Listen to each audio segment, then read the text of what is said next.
Jerusalem is a small patch of stone on a ridge, yet for 5,000 years it has pulled kings, prophets, pilgrims, and armies toward it like a magnet. Why would a city with no great river, no rich farmland, and no port become the most fought-over address on earth? And how did it become sacred to Jews, Christians, and Muslims, sometimes at the same time, sometimes at each other's expense? We're going to sprint from its earliest roots through temples and exiles, empires and crusades, all the way to 1900, right before the modern era reshapes everything. Every era leaves a new layer, and the old ones never disappear. Keep your eye on one thread. Every conqueror can take the streets, but controlling the meaning of Jerusalem is the harder battle. Before Jerusalem becomes a symbol, it's just a hilltop town with a spring nearby, strategic, defensible, and sitting on trade routes between bigger powers. In the ancient Near East, that's enough to matter. Different peoples live here over centuries, and the city's name shows up in early records long before the Bible turns it into a headline. Then comes the turning point. A local kingdom wants a capital that feels unshakable. According to the biblical tradition, King David captures the city and makes it his political center.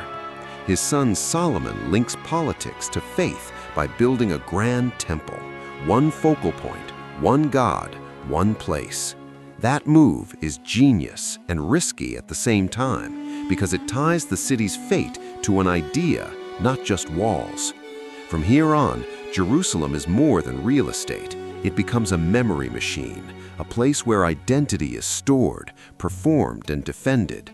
Pilgrims come, priests gain influence, kings claim legitimacy by controlling the Temple Mount, and every neighbor now understands the leverage. If you can shake Jerusalem, you can shake a people. But empires don't care about symbolism until they realize symbolism is power, and that is exactly why the next chapter turns catastrophic. Catastrophe arrives with the great imperial machine of the age, Babylon. In 586 BCE, the city is captured, the first temple is destroyed, and many elites are exiled. It's not just a military loss, it's a theological crisis. If your God is tied to one place, what happens when that place is ashes? Then comes the surprising reversal. Under the Persian Empire, exiles are allowed to return. Jerusalem is rebuilt, and a second temple rises, smaller but loaded with meaning. The city becomes a religious anchor again, but now with a hard-earned lesson. Survival depends on adapting under foreign rule. Next, the Greeks arrive after Alexander, and Jerusalem gets pulled into a new kind of pressure, culture wars. Some embrace Hellenistic life, others see it as betrayal. The tension explodes in revolt, and for a brief moment, local rulers regain control. But Rome is waiting. Rome doesn't just conquer land, it reorganizes it. As the empire tightens its grip, resentment grows, and Jerusalem becomes the fuse. In 70 CE, after a brutal siege, Roman legions destroy the Second Temple.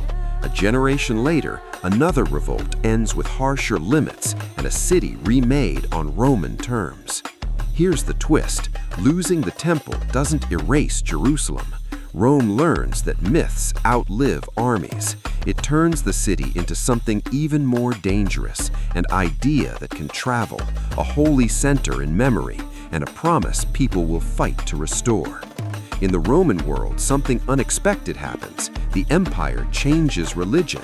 After Constantine embraces Christianity in the 4th century, Jerusalem is rebranded from a punished rebel city into a sacred destination. Churches rise over remembered locations, and pilgrimage becomes a highway of faith. The biggest landmark is built where Christians believe Jesus was crucified and buried, the Church of the Holy Sepulchre, turning the city into a living map of the gospel. But Jerusalem is never only one story. In 614, the Persian army captures the city, and the shock ripples across the Christian world. A few years later, Byzantium retakes it, proof that whoever holds Jerusalem can claim cosmic significance. Then, in the 7th century, another world power arrives fast. Arab Muslim forces take Jerusalem in 638. Instead of wiping the city clean, the new rulers fold it into a growing Islamic empire and protect its status as a holy place. Christian pilgrims keep coming, Jewish families remain, and the streets learn to speak Arabic alongside older tongues. Within decades, monumental Islamic architecture reshapes the skyline. The Dome of the Rock rises on the Temple Mount, and the Al-Aqsa Mosque complex develops nearby, linking Jerusalem to Islamic memory and devotion. Now, the city carries 3 sacred geographies at once. That's the secret of its endurance and the recipe for endless dispute.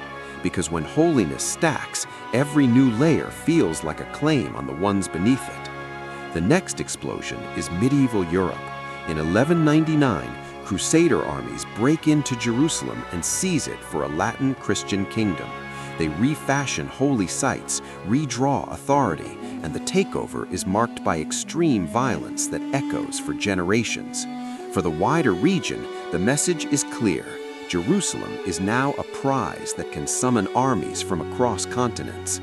Less than a century later, the tide turns. In 1187, Saladin defeats the Crusaders and retakes Jerusalem. He restores Muslim control and reopens Jerusalem to worshippers, including Christian pilgrims, under new rules.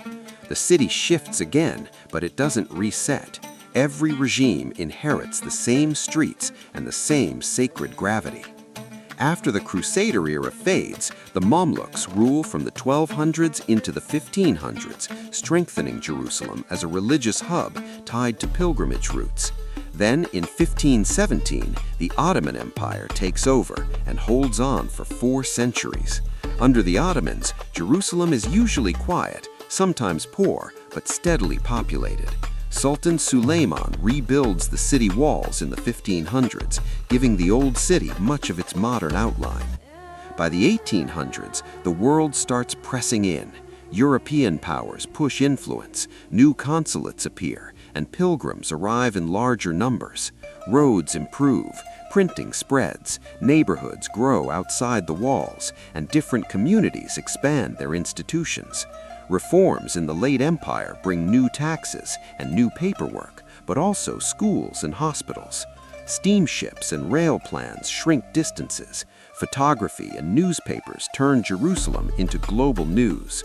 By 1900, Jerusalem is still Ottoman, ancient, crowded, sacred, but the modern era is already reshaping who comes, who stays, and who claims the future. So what is Jerusalem by 1900? It's a city that has been conquered again and again, yet never fully owned.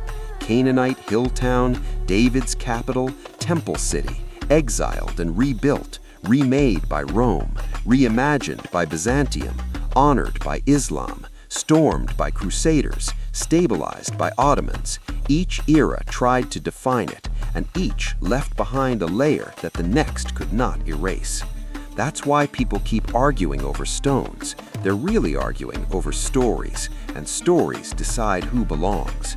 It traced the spine of history, not every heartbeat inside.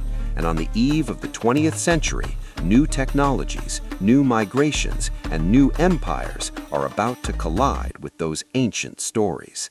If you want the next chapter after 1900, hit like, subscribe, and I'll see you in the next video.